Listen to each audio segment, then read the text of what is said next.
आजकल कविताएँ बहुत लिखी जा रही हैं, बहुत चीज़ें हो रही हैं, लेकिन कुछ चीज़ें पर थोड़ा कम ध्यान जा रहा है। इसलिए हम लोग जब ये सरस्वती पूजा के अवसर पर सोचे कि इस टाइप से कुछ रचनाओं को जो स्पेशली लोग लिखें या अगर लिखा हो तो वो दें। हमने इस टॉपिक पे टॉपिक डिफाइन कर रखा था। पहले था कि एक जनरल टॉपिक रखा जाए, लेकिन फिर टॉपिक डिफाइन किया और उसमें काफ़ी अच्छी-अच्छी रचनाएँ मिली। माँ पर भी कविताएँ हैं, बच्चों पर भी कविताएँ हैं, प्रकृति पर भी कविताएँ हैं, निबंध भी हैं, कहानी भी है, क्योंकि ये सारे माध्यम जो है अपने को एक्सप्रेस करने का, एक फीलिंग को एक्सप्रेस करने के तरीके हैं कि आप लोग अपने शब्दों में अपनी रचनाएँ सुनाएँगे। मैं सबसे पहले सुहास सर से कहना चाहूँगी कि सर आप हमें सुनाएँ। सफरनामा मौसम का जो कि आपको दिया मैंने। जी। प्रिय वसंत, पिछली बार जब तुम लौटे थे या तो भूल गए थे या फिर जानकर तुम सुलगते हुए कुछ प्रश्न छोड़ गए थे। तुम सुलगते हुए कुछ प्रश्न छोड़ गए थे। ग्रीष्म ऋतु ने उनका स्वागत किया था, उसे कुछ अपने से लगे थे वो प्रश्न। वर्षा ऋतु का तो भरपूर प्रयास था जलन पर चंदन का लेप लगाने का। वो अपने प्रयास में सफल भी हुई थी। शरद ऋतु ने भी वर्षा का ही साथ दिया था। मेरा मन बहलाना चाहता, शायद पीड़ा भुला देने को। फिर हेमंत ऋतु आई थी और चारों ओर बाहर ही बाहर थी। मैं तो प्रश्नों को भूल सा गया था। मैं तो प्रश्नों को बिल्कुल भूल सा गया था। मेरा साथ भी एक दिया था शीत ऋतु ने। मेरी सारी भावनाएं जम सी गई थी। आज सुबह जब द्वार खोला, देखा तुम ही थे।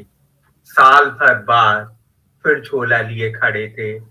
झोले में से हल्का हल्का धुआं उठ रहा था। मैंने तुमसे पूछा भी था कि सच सच बताओ, क्या अभी भी तुम्हारे प्रश्न सुलगते रहते हैं? क्या अभी भी तुम्हारे प्रश्न सुलगते रहते हैं? मेरी भावनाओं ने तुमको चंदन का लेप दिया था, तुम उसको झोले में रखकर क्यों नहीं घूमते? अब मैं काफी सीख चुका हूं और जलना नहीं चाहता हूं। प्रश्नों की उपस्थिति ने और उत्तरों की अनुपस्थिति ने, प्रश्नों की उपस्थिति ने और शब्दों की अनुपस्थिति ने, इसी स्थिति ने मुझे साल भर अपने में उलझाए रखा था। मैं साल भर उलझा रहा था। मैं इस बार समझौता कर ही लेना चाहता हूं। अब कोई प्रश्न मत दागना, तुम ही झुलस जाओगे।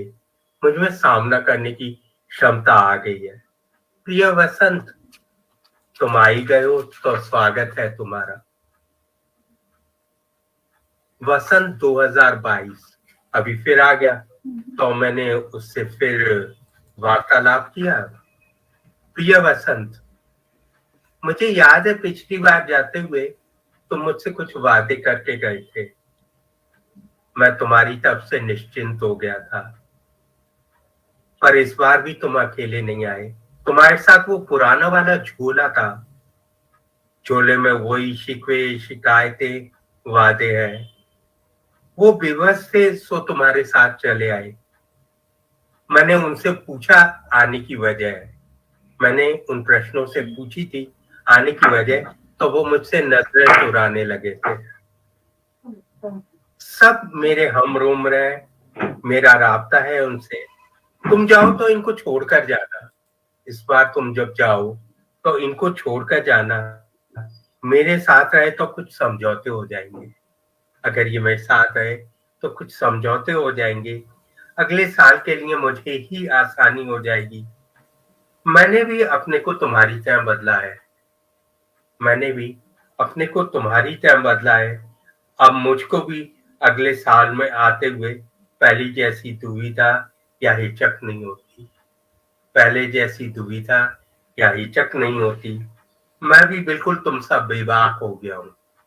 मैं भी तुम सा बिल्कुल बेबाक हो गया हूँ। इस बार तुमने देखा भी होगा, मेरा दरवाजा बंद नहीं था। दरवाजा भिड़ा हुआ था। कोई रोक टोक भी नहीं थी। तुम आसानी से अंदर आए। तुम बिल्कुल आसानी से अंदर आ गए थे। हर बार की तरह पीले रंग में रंगे हुए थे। मैंने बंदिशों को अलग मोड़ दे दिया था। मैंने बंदिशों को अलग मोड़ दे दिया था, अब बंदिशें मेरे और तुम्हारे बीच नहीं आती। अब बंदिशें मेरे और तुम्हारे बीच नहीं आती, फिर भी मुझको तुमसे जुड़ना तो होगा, फिर भी मुझको तुमसे जुड़ना तो होगा। प्रिय वसंत, तुम समझना ही नहीं चाहते हो। प्रिय वसंत, तुम समझना ही नहीं चाहते हो। तो हमारा स्वागत एक परंपरा है।